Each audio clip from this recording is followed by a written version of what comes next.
guys, okay, if any of you guys are coming over, we're just doing a couple of tests here. Going to test out our overhead, and we're going to go live on YouTube, which will you can get to our page by just going to DryerBuzz.com. And I did a post earlier. Still trying to figure out what happened with the sound, but let me see here. I'm trying to get a couple things. Let me see if I can go to it.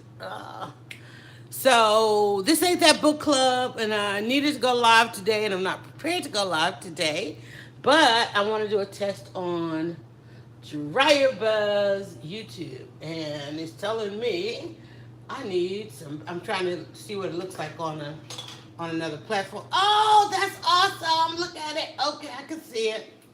There's like a shadow there. Let me see if I can. Can I mute this one and then do that? Bring it up. Oh, cute. Too cute. Oh, it's got a sound there, live chat.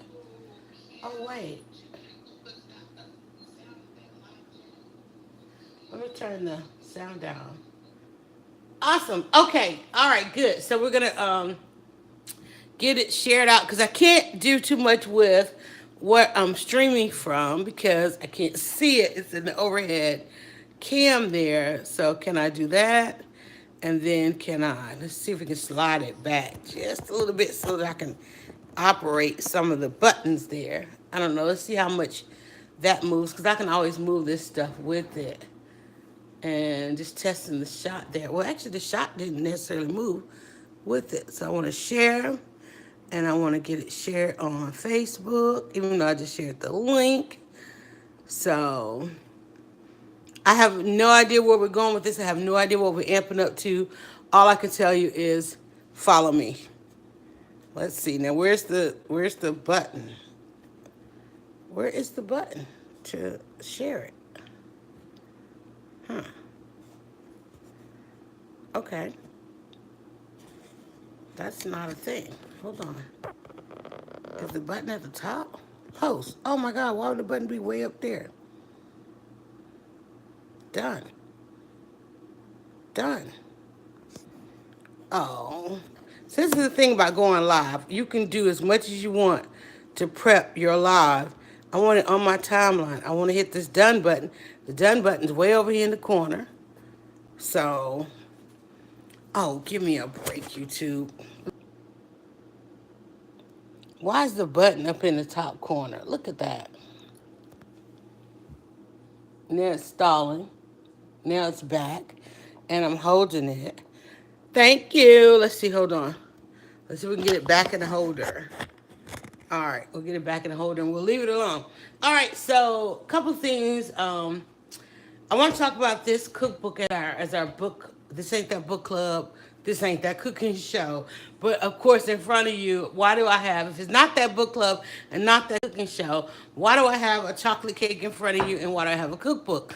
Because one of the things that we did was we brought DryerBuzz live into the kitchen. DryerBuzz meaning an Atlanta hyperlocal blog. And we came into the kitchen, and next thing you know, we were cooking and experimenting, and this cake we made just yesterday. So you're going to see that. So basically what I'm doing here, I just kind of want to play around with the shot, testing out some different angles, and I think it's really important that I'm able to put this camera in this holder and give you overhand because sometimes I need two hands. Sometimes it's just me, right? And I need two hands. But I want to look at this book because, well, I guess I'll leave the cake there since we got enough spot. I was looking at some recipes. I like there's a whole conversation around making this tray, especially if you're gonna do a cheese tray. Ooh, edamame frittata. I think this book speaks to me. I also recently had on This Ain't That Book Club, The Seasoned Life with Aisha Curry. And her, as a cookbook, and I'm not an aficionado on any of this, especially not cookbooks, but one of the things I find is a lot of us that want to try healthy, flavorful, savory dishes at home, we kind of rebuke the cookbook because it's intimidating. And it's intimidating when you look at the recipe list. Now I'm at a point now, and it takes some time getting here. I'm at a point where I can look at a recipe list and I'm like, oh, I've got this, I've got that. But when I first started out, I would look at it like, what is that? What is this? I mean, just having the proper measuring cups. How many of you have came home trying to make a recipe and you didn't have like the tools? So I've amped up my tools. And the way we did it was we said, okay, well each week we'll add something to the repertoire. You know, we added in the spiralizer, which I just used the other day. Here's my favorite. Actually, I did two. I bought two of these on the gadget thing. Let me lock it back. So this is my favorite one because it has a larger well and it takes a little bit more and it's easier. I bought a handheld one the first time. You guys have seen those out there. And you know, of course, then we got a juicer, we got a NutriBullet, we got the slow cooker and all those different things. And I think people like me coming in and blogging in the kitchen because one thing about it, and this is where I switched to how to create buzz, people when they're watching your live streams, they watch a lot, they indulge themselves in the background. Okay, you're in the foreground, you're talking and you're demonstrating if you're doing any of this, but they still kind of indulge themselves in the background. I'm like that even when I go to a movie. You know, you can have Denzel in the movie and I'm still indulging myself in the background trying to figure out like what's going on all that in the background. And I think that's one of the things. So the visual is really good. Now this one, I'm just basically talking about a different couple different cookbooks. Like, look at this soy citrus salmon. That looks good. But if I wanted to make it as an amateur, I'm gonna look at these recipes. Now I'm looking at the recipes today because I have these things in the kitchen.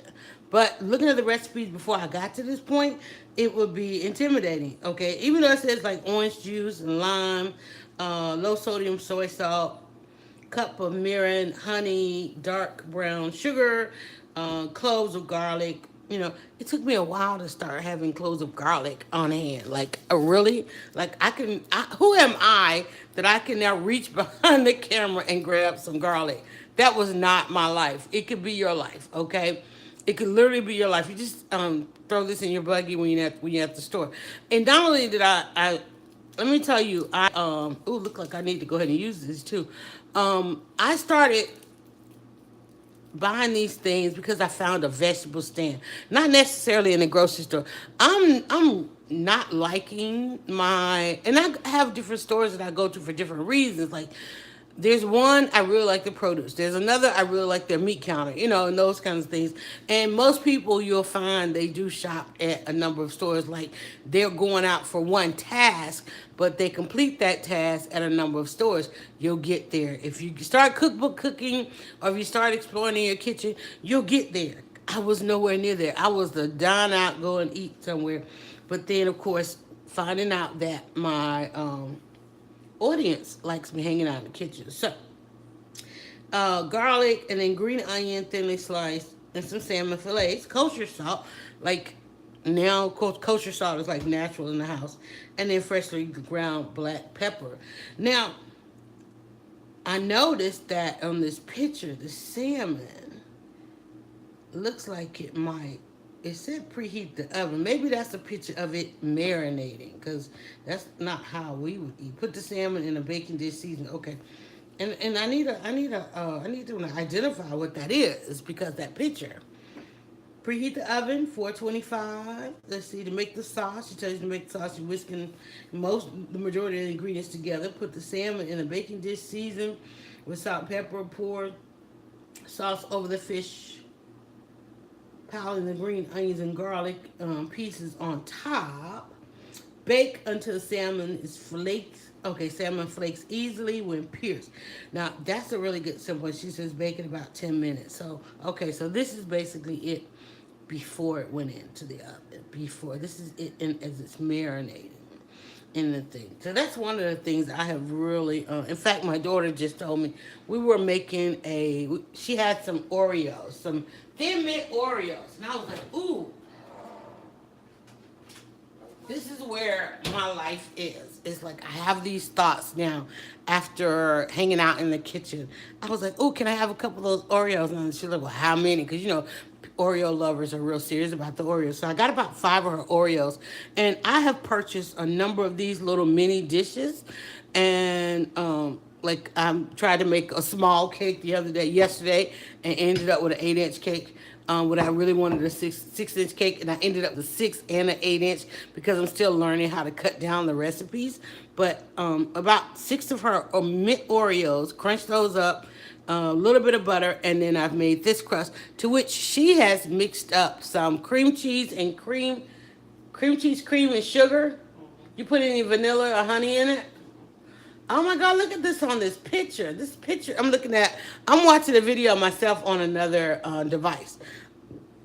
And this is absolutely awesome. So, to this, and I was just going to put some Greek yogurt on here and maybe a couple of berries. And she's like, not with my Oreos. So, she's come up with this concoction of, again, what was it? Cream cheese? Like cheesecake filling. Basically, she's made cheesecake filling. We had a quarter of cream cheese left, and then you put some cream in it with a little bit of sugar, and that was it, right? And she's gonna add an egg. She's gonna bake it off. And we're gonna have a little small cream cheese. We already have enough dessert around the house, but like I said, when you start exploring it, and what happens is when you go shopping, and I'm gonna put this back in the fridge so we can keep it cool. When you start shopping for the recipe books, or shopping according to recipes, what'll happen is you'll find yourself having to buy a particular ingredient. Like if you look at this, like say for instance, if I went out and I bought the soy sauce, okay? Well, if I bought a thing of soy sauce and this is only calling for one-fourth cup of soy sauce, then you have these ingredients left over. And so you want to try to incorporate them or find them. Oftentimes you kind of go through the book and you say, oh, I've got this and I've got that. And then you try to make it. Like I just made salmon the other day. What did we did a salmon salad the other day. But the cooking part of that, or the exciting part of that, was the marinade that went on the salmon, getting, as much flavor out of your fish as you can. So I'm just looking through Aisha's book because, what is this? I'm just looking through and talking about, sticky honey garlic baby back ribs. That doesn't even look like, it looks like it's breaded or something, doesn't it? What has she got on there that doesn't even look like ribs, does it? It look like almost like a breaded pudding or something. I guess that's the whole sticky honey part of it. So, so I'm just having a little bit, I'm testing out this overhead, but also thinking about the whole idea. Oh, the cheese plate. We were talking about the cheese plate. I watched a video, I watched a TV show.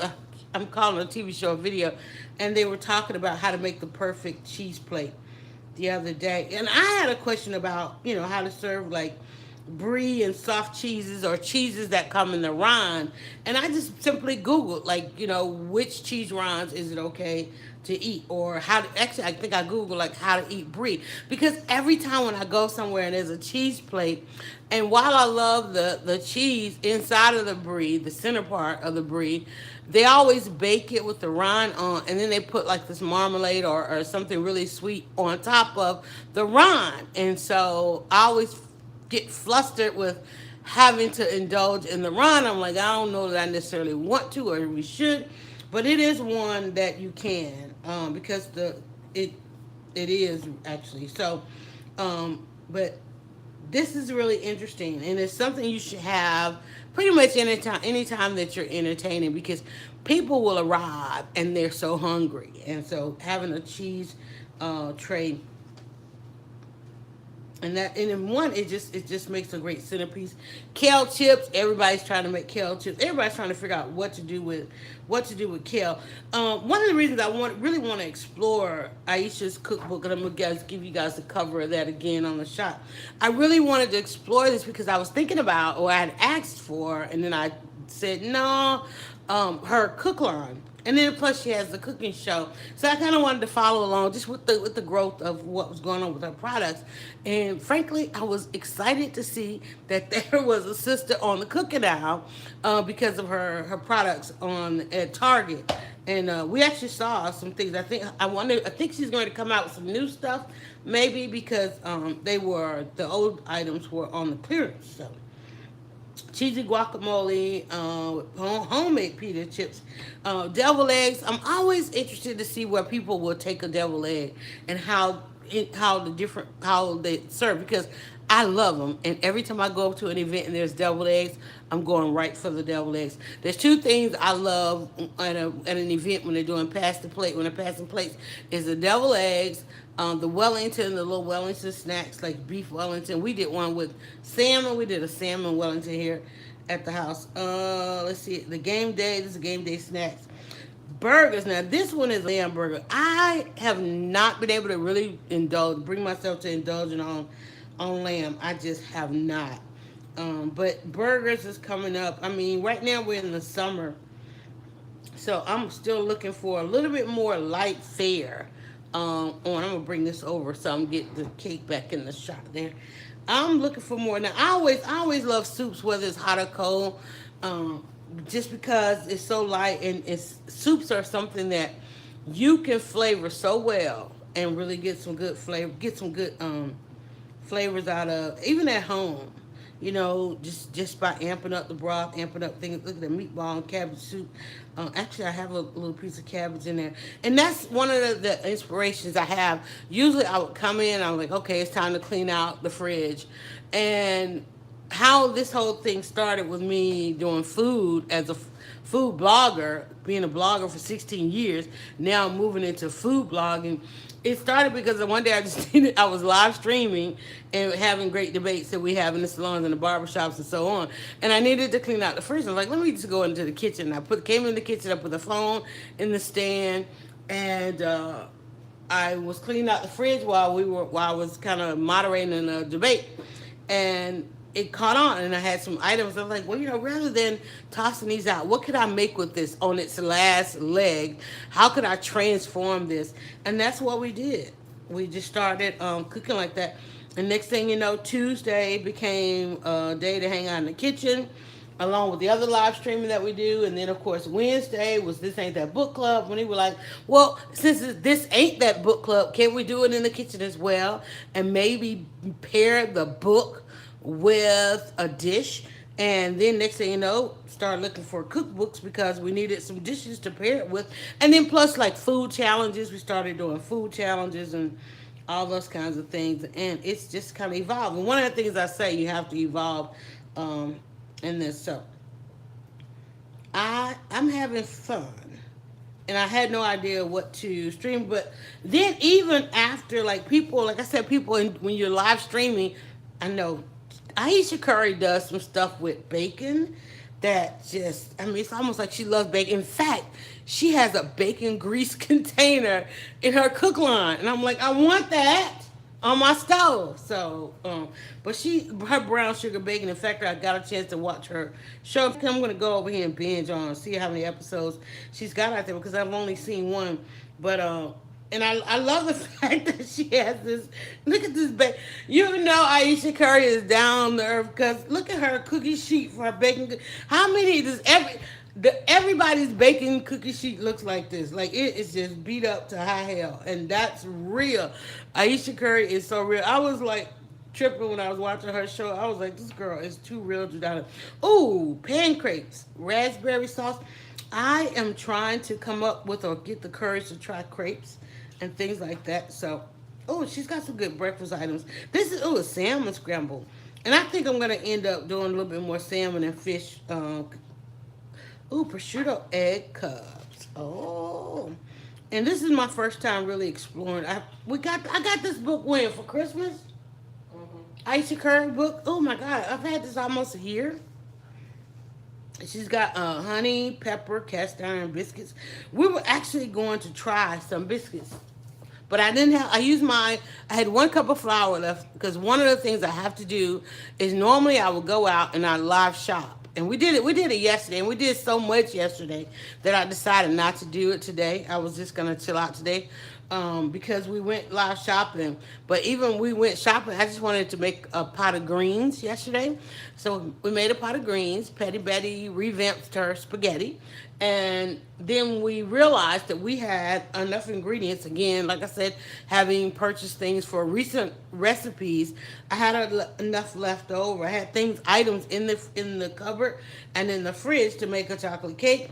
And this, I had a cup of flour, a cup of buttermilk, a cup of sugar, uh, a third of a cup of cocoa powder, which I'm still trying to get rid of the cocoa powder. And there we are. So we have that. Petty Betty came in. She was going to try to make something to amp up or revamp the chocolate cake. We already have a pie in there, but that's it. That's really it. And so I hope you guys are exploring as well. This ain't that cooking show because I'm not trying to become a cooking show. I'm not a chef, not a cook, not a baker, and I'm gonna stop saying I'm not trying to play one on live stream because I do like to challenge myself. I do like to challenge myself with some of the recipes, and I'm glad that you guys indulged me on this live Facebook to take a look, a second glance, third glance at Aisha Curry's cookbook because hanging out with you guys, I have finally saw some things in here that I think I want to try. Oh look, what's in my kitchen? She's got her go-to pots and pans. I love that. And I've been, like I said, just each week I try to get something new and different, something smaller. We're downsized from a house of 6 to now we're, for the most part, cooking for 2 to 3. 2 and a possible is what we're going to call it, right? We'll call it 2 and a possible. Even look, she's got some body scrubs in there, bath oil, after bath oil, lemon sea salt scrub, coffee scrub. Wow. Deep fried Oreos. We could fry your mini Oreos. She says no. Because I don't like, it don't taste, it's not as crunchy, so I don't like deep fried Oreos. And the voice you will always hear in the background, that is Petty The one Betty. and only, so the one and only. I'm sorry, now she's the one and only Petty Betty. What is this one? Citrus olive oil cake. Yeah. Rum and chocolate banana bread. You already mastered banana bread. That's what we need to do. We need to, like, maybe on Wednesdays, we need to do something alcohol infused. Like, should I take this chocolate cake and soak it? No. At least something. I think we should do cocktails somewhere. Like we said, we were getting ready to head out to Wednesday wind down. One of the videos in my timeline is the perfect festival feast. And when I made it, and after I saw it laid out, I was like, oh my God. Because it's a nice salad. It has salmon, which with salmon, you can eat it hot or cold, right? And you could travel with it. And if you are like us, you keep, you got all your festival gear, your Wednesday wind down gear, your cookout stuff, and carrying your meal, keeping it cool. I think it's the perfect. So look on my timeline for festival feast, and you'll see the salad we made for that with the salmon salad. Brussels sprouts, I like a good roasted Brussels sprout, and she's got a cranberry pear. I would add to that some blue cheese. I'm telling you, when you do your Brussels sprouts, I like Brussels sprouts with sun dried tomatoes, a little bit of blue cheese, and some really good oil in the oven. What is this one? Oh, that's her mac and cheese.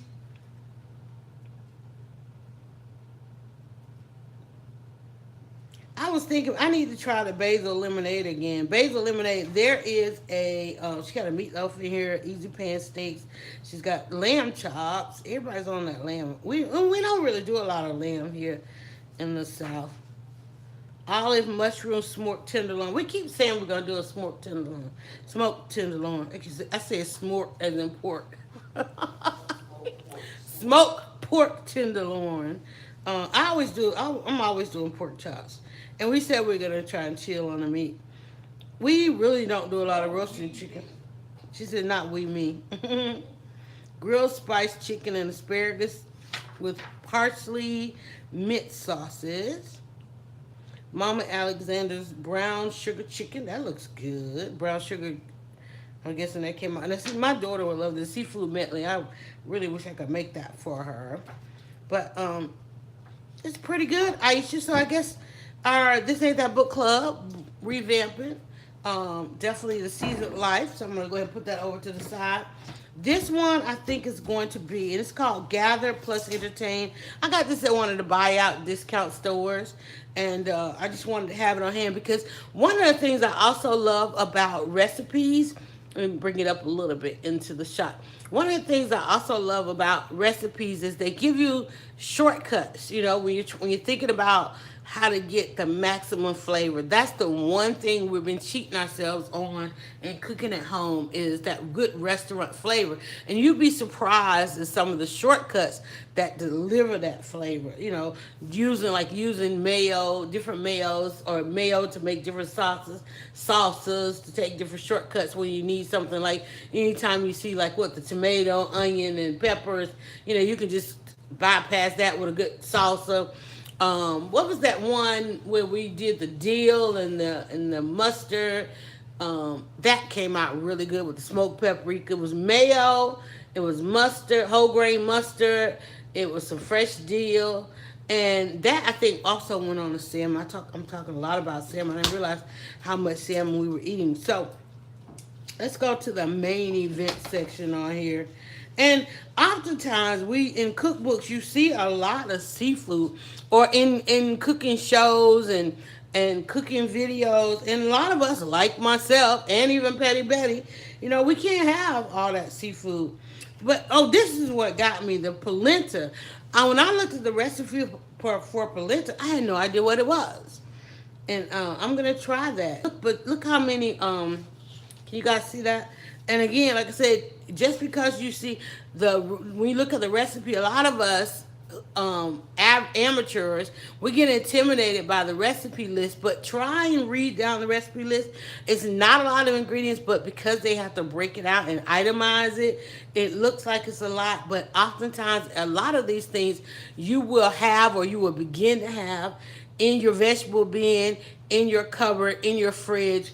For me, my goal was to not rely so much on freezer items, canned items, things that go on the cupboard shelf, things that I needed to have fresh in the house. And so when you think about it, like having thyme, sage, pepper, those are some of the things that you'll start to regularly buy, like your garlic. But if you look down this list, while it looks like a lot, it says water, sugar, salt, cornmeal, Parmesan or Romano cheese, and that makes polenta. Who knew? Who knew? I didn't. I don't know about you. Maybe in some parts of the country, but see, here in the South we eat grits, and I'm thinking polenta is pretty much the same. Then for the sauce, olive oil, red onion, your mushrooms, thyme, sage, black pepper, garlic, flour, white wine, or water.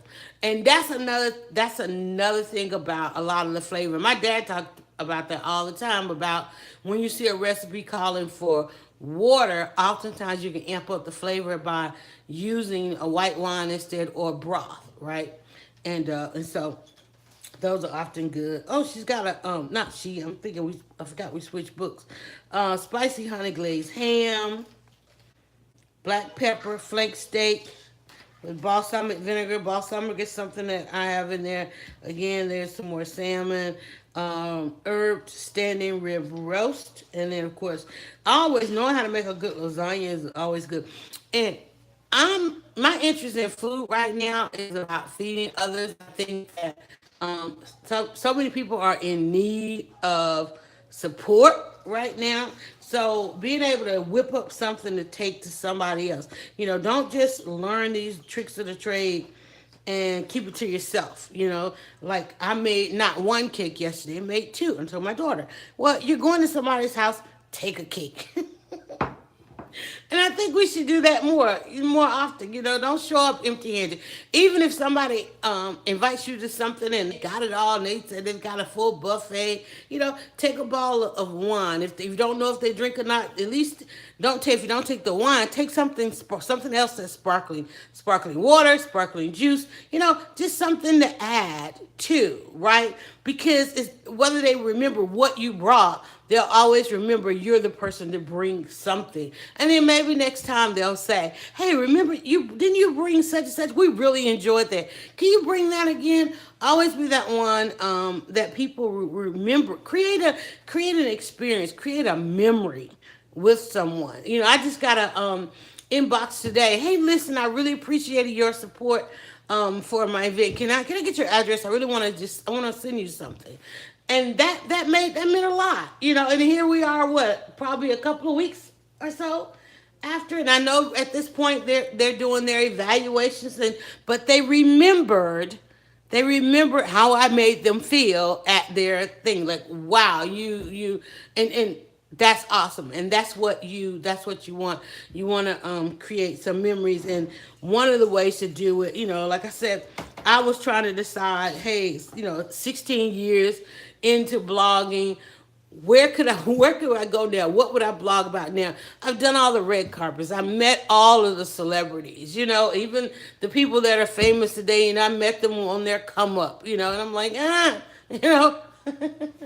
The press conferences, the news items, the headlines. I've lived long enough where I've seen all of this stuff. And I was like, give me something, holding my hands up to the gods. Give me something new to inspire me. And here we are revamping our YouTube channel and hanging out in the kitchen. Even though I created an amazing YouTube corner, a workspace at the computer, and lo and behold, I walked over in the kitchen with the camera, set the camera down, and this is where we've been. How long we've been in the kitchen now? Probably almost about what? Almost a year. Be a year what? In August? Yeah. So, and who knew? Who knew? So if you're thinking about trying something, go ahead and try it. Go ahead and try it. Salad. I'm so glad that this has a salad category. Well, actually, this is on the side because does it have a salad? Because I would love to. Small bites, festive brunch, main event, and then it has on the side, and of course that does have a couple of salads. Slow cooker cornbread stuffing, potato and leek gratin, cider vinaigrette glazed beets. We do not eat beets. We need to eat beets. Now I will juice a beet in a heartbeat. I would definitely juice a beet because you just gotta get to that.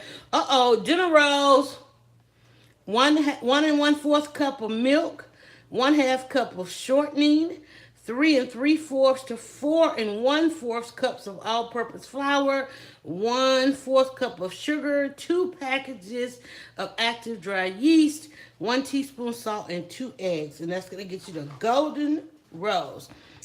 Creamy Parmesan spinach. Parmesan is becoming one of my favorite cheeses now that I've had it. Like now that we started keeping it in the household, as like we keep it. What is it? Shaved and some fresh Mediterranean style roasted vegetables. Man, I was on that roasted vegetable kick for a while, wasn't I? I was on that roasted vegetable. I'm telling you, what cookie sheet life.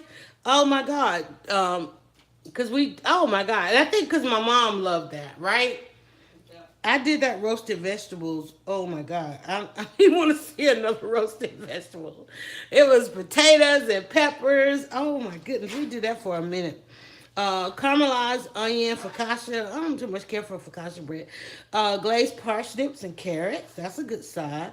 Barley and vegetable risotto. Wild rice, cranberry, and apple stuffing. Spinach salad with pomegranate vinaigrette. Let's see here. Sweet potato casserole. Spanish copita pull apart. You like pull apart stuff. And then, of course, it goes on to, gingerbread. No, gingered apple cranberry chutney. Man, I went to a dinner and they had chutney on the side, and I fell in love with chutney. And the vegetable stand that I go to, they always have a variety of chutney. But chutney, you just take just a little bit of it and put it on the side of the plate, and it goes really good with different meats, especially pork and roasted meats. Oh my God, pistachio ice cream. Oh, that's what you could do with that concoction you made. We could put it in the NutriBullet, ice, chill it off, make an ice cream on top of that crust. Plum bread pudding. Petty Betty makes a really good bread pudding stuff. Coconut cup. The flourless dark chocolate cake, which we already have a chocolate cake here, but we added flour. All those sandwich cookies you like, those those Christmas cookies you always get, they have some of that in there. They've got tangy cranberry cobbler. That might be good, a cranberry cobbler. This I thought was interesting because I was looking at the bread. It almost looked like a flatbread. Yep. Rocky Road squares, and then of course your pecan. So this is going to be a pretty interesting thing, but just wanted to come on and test out the overhead. And I keep pulling this thing out of the shot. So anyway, but just want to talk a little bit about a couple of books. A basket is in there. That's pretty cool. So this ain't that book club. This ain't that cooking show. But thanks to our things that we have learned hanging out in the kitchen, to be able to come in and whip up not only great desserts, but great vegetables, great sides. I mean, Petty Betty revamped that spaghetti yesterday. It was really good. Learning how to, like, even just something I thought I was something I know I've been able to make forever. Like, just even my greens taste better now without having to go like way overboard. What's something I make a lot of now that we probably never did? Like the casseroles, we do really good casseroles. I'm trying to think what. Oh, the fried green tomatoes. You can catch that. That video's out there. Everybody was asking for really good footage, really good photos on the stuffed fried green tomatoes. That's something that you can always make and take, bake and take. And I emphasize the take part because I want you to begin to share again. We got to become more neighborly again, and more friendly and more family. And I'm trying to think what is. Oh, the lemonade. I don't even think I have a video on the lemonade.